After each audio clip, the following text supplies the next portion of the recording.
بسم اللہ الرحمن الرحیم ان اللہ وملائکتہ یصلون علی النبی یا ایہا الذین آمنوا صلوا علیہ وسلموا تسلیما اللہم صل علی سیدنا ومولانا محمد وبارک وسلم علیہ۔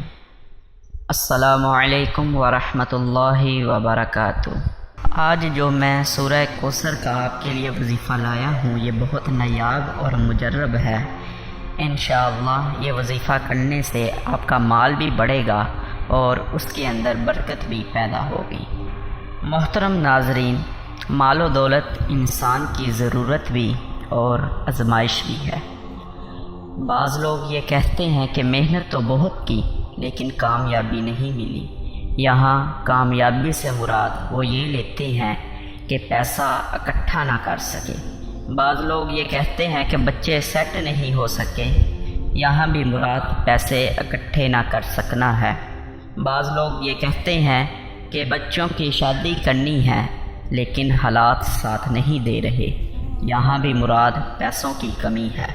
یعنی ہر دوسرا تیسرا آدمی مالی پریشانی کا ذکر کرتا ہے۔ قوم کا عجیب ذہن بن گیا ہے، پیسہ پیسہ پیسہ۔ پیر کے پاس بھی اسی لیے جاتے ہیں، وظیفہ بھی اسی لیے پوچھا جاتا ہے، مسجد کی حاضری بھی اسی لیے دی جاتی ہے تاکہ مالی حالات درست ہو جائے۔ سورہ ہود پارہ نمبر 12 میں اللہ رب العزت ارشاد فرماتے ہیں، نہیں زمین پر کوئی بھی ایسا چلنے والا جس کا رزق اللہ رب العزت نے اپنے ذمے نہ لیا ہو۔ اللہ رب العزت کسی کو کم رزق دے کر آزماتا ہے، کسی کو زیادہ دے کر۔ اس بات کا یہ مطلب بالکل نہیں کہ انسان زیادہ مال و دولت کی طلب چھوڑ دے، نہیں، ایسا بالکل نہیں ہے۔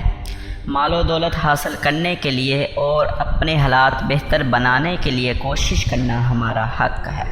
اس کے لیے بہت سے وظائف موجود ہیں، یہ وظائف ذمہ داری سے اور محنت سے پڑھنے چاہیے۔ ان وظائف میں برکت اور تاثیر بھی اللہ رب العزت نے ہی رکھی ہے۔ وظیفہ اصل میں اللہ تعالیٰ سے دعا کرنے کا ایک خوبصورت طریقہ ہے، اس لیے ہمیں پوری لگن سے پورے یقین سے وظیفہ کرنا چاہیے اور اللہ تعالیٰ سے خلوص نیت سے مانگنا چاہیے۔ اللہ تعالیٰ ہماری دعاؤں کو سننے والا اور قبول کرنے والا ہے، وہ بہت رحیم اور کریم ہے۔ بعض اوقات اس طرح ہوتا ہے کہ کچھ دن یا کچھ ہفتے ہم وظیفہ پڑھتے ہیں لیکن فائدہ محسوس نہیں ہوتا۔ ایسے حالات میں گھبرانا نہیں چاہیے بلکہ مستقل مزاجی سے محنت کرتے رہیں، انشاءاللہ ضرور فائدہ ہوگا۔ آج جو وظیفہ میں لے کر حاضر ہوا ہوں وہ بہت ہی قیمتی اور نایاب ہے، یہ بہت مجرب اور زود اثر ہے۔ اس کے پڑھنے سے آپ کی دولت میں بہت برکت اور وسعت آئے گی۔ یہ وظیفہ آپ خود بھی پڑھیں، گھر کے ہر فرد کو پڑھنے کی تلقین کریں، آپ خود دیکھیں گے کتنی جلدی حالات بدلنا شروع ہو گئے۔ روزانہ ایک وقت مقرر کر لیں جب آپ آسانی سے یہ پڑھ سکتے ہیں۔ ہر فرد اپنی مرضی کا وقت مقرر کریں اور ضرور پڑھیں۔ اول و آخر درود شریف کوئی سا 3 مرتبہ اور درمیان میں سورہ کوثر 129 دفعہ پڑھنی ہے۔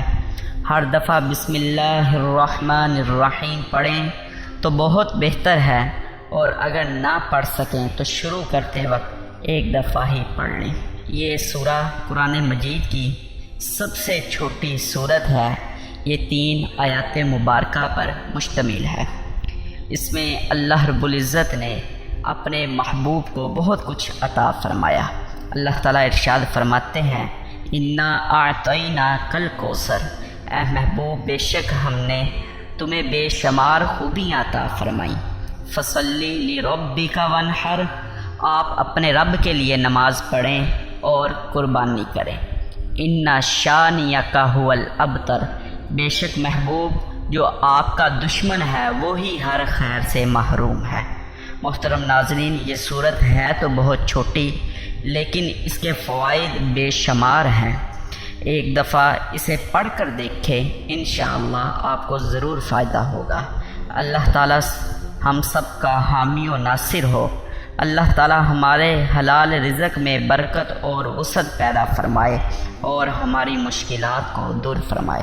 محترم ناظرین، اگر آپ کو ہماری ویڈیو پسند آئی تو اسے لائک کریں اور اپنے دوستوں اور رشتہ داروں کے ساتھ شیئر کریں۔